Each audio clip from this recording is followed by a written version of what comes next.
आप सल्लल्लाहु अलैहि वसल्लम एक ही रात में स्टार्स, प्लैनेट्स, गैलेक्सीज को क्रॉस करते हुए जमीन से आसमान की तरफ गए। अब अल्लाह ने कुरान में एक जगह फरमाया है कि जमीन और आसमान के दरमियान हर चीज अल्लाह को सजदा करती है, विच मीन सारे stars, galaxies, planets, mountains, trees. लेकिन ये कैसे पॉसिबल है? सजदा तो इस तरह होता है। और कभी स्टार्स और प्लैनेट्स को हमारी तरह इबादत करते हुए किसी ने देखा है? लेकिन अल्लाह ने कुरान में बार बार कहा है कि ये सारी चीजें अल्लाह की इबादत करती है। तो यूनिवर्स के इन सारी चीजों में कोई ना कोई बात कॉमन, एक जैसी जरूर होगी।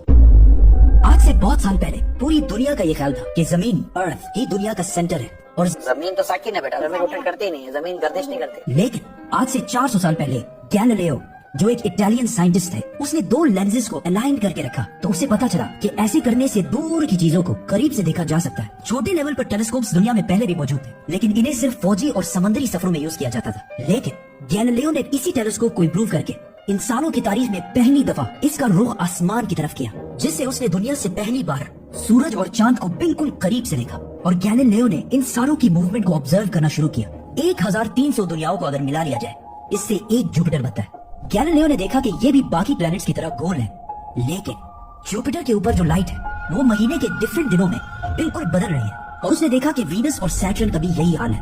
अब ये सब कुछ तभी पॉसिबल था कि अगर ये सारी चीजें सूरज के गिर्द घूम रही हो, दुनिया के नहीं। गैलीलियो ने ये बातें पूरी दुनिया को बताई कि यूनिवर्स का सेंटर दुनिया नहीं बल्कि सूरज है। लेकिन इस बात को सुनकर यूरोप के सारे चर्चेस उसके दुश्मन बन गए, क्योंकि उस जमाने के पोप का ये ख्याल था कि जमीन ही यूनिवर्स का सेंटर है। और सिर्फ पोप का नहीं, पूरी दुनिया का ये ख्याल, जमीन तो साकिन है। जिसकी वजह से गैलीलियो को चर्च से ये सजा मिली कि वो हमेशा के लिए घर में बंद कर दिया जाएगा। लेकिन गैलीलियो ने अपना काम जारी रखा और उसकी इन रिसर्चेस को बाद में पूरी दुनिया ने माना। इवन पोप ने भी गैलीलियो के मरने के 350 साल बाद पूरी दुनिया के सामने उससे माफी मांगी और कहा कि हम गलत थे और आप सही थे। आहिस्ता आहिस्ता हमें पता चला कि जमीन यूनिवर्स का सेंटर नहीं है, बल्कि ये सूरज के गिर्द घूमती है। और सूरज भी कोई इतनी बड़ी चीज नहीं है, बल्कि सूरज तो इसके जैसे अरबों खरबों स्टार्स की तरह मिल्की वे गैलेक्सी का एक छोटा सा हिस्सा है। और ये मिल्की वे गैलेक्सी अरबों स्टार्स से बनी हुई है और ये सारे बिलियंस ऑफ स्टार्स एक ही सर्कल में घूम रहे हैं। हम तो सूरज के गिर्द घूम रहे हैं, तो सूरज जैसे अरबों खरबों स्टार्स मिलकर किसके गिर्द घूम रहे हैं? Super massive black hole. Have a supermassive black hole at their center.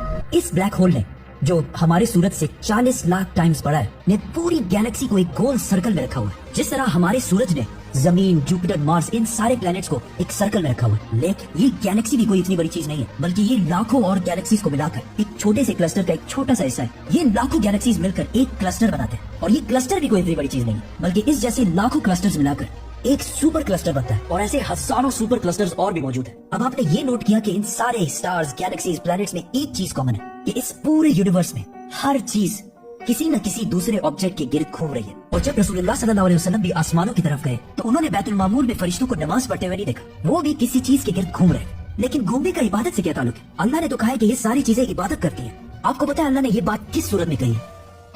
सूरह हज में। हज में मुसलमान पूरी दुनिया से इस्लाम की सबसे मुकद्दस और होली जगह काबा के पास जाते हैं और बार बार इसके गिर्द घूमते हैं। अब इस सर्कल करने का मतलब क्या है? जब मुसलमान काबा के गिर्द घूमता है तो वो उस वक्त अकेला नहीं घूम रहा होता, बल्कि चांद, प्लैनेट, स्टार्स, गैलेक्सीज, क्लस्टर्स सारों के साथ एक ही इबादत में शामिल हो जाता है। तो ये सारी चीजें हमारी तरह इबादत नहीं करती, बल्कि हम मक्का जाकर इनकी तरह इबादत करते हैं। लेकिन इस आयत में तो लिखा है कि ये सारी चीजें अल्लाह को सजदा करती है। सजदा का मतलब सिर्फ हमारे वाला सजदा नहीं है, बल्कि अल्लाह के निजाम के मुताबिक चलने को भी सजदा कह सकते हैं। लेकिन अल्लाह ने इस आयत में सिर्फ स्टार्स, गैलेक्सीज और प्लैनेट्स का नहीं कहा, बल्कि हर चीज, पहाड़, दरख्त, जानवर, सब का कहा है। ये तो सर्कल्स में नहीं घूमते। आज से हजारों साल पहले एंशिएंट ग्रीस में ये कॉन्सेप्ट बना कि कायनात की हर चीज एक बहुत ही छोटे पार्टिकल, एटम से बनी हुई है, जिसको फिर 2000 साल तक पूरी दुनिया भूल गई। लेकिन आज से 200 साल पहले इस कॉन्सेप्ट पर रिसर्च दोबारा शुरू हुई और साइंसदानों की रिसर्च से पता चला कि एटम सबसे छोटा पार्टिकल नहीं है, बल्कि इसके अंदर और भी पार्टिकल्स हैं, जैसे प्रोटॉन्स, न्यूट्रॉन्स, इलेक्ट्रॉन्स। प्रोटॉन्स और न्यूट्रॉन्स हमेशा एटम के सेंटर में होते हैं और इलेक्ट्रॉन्स हमेशा इनके गिर्द घूम रहे होते हैं। ऑलमोस्ट बिल्कुल उसी तरह जिस तरह प्लैनेट सूरज के गिर्द घूमते हैं और स्टार्स ब्लैक होल के गिर्द घूमते हैं। जिसका मतलब है कि कायनात की हर चीज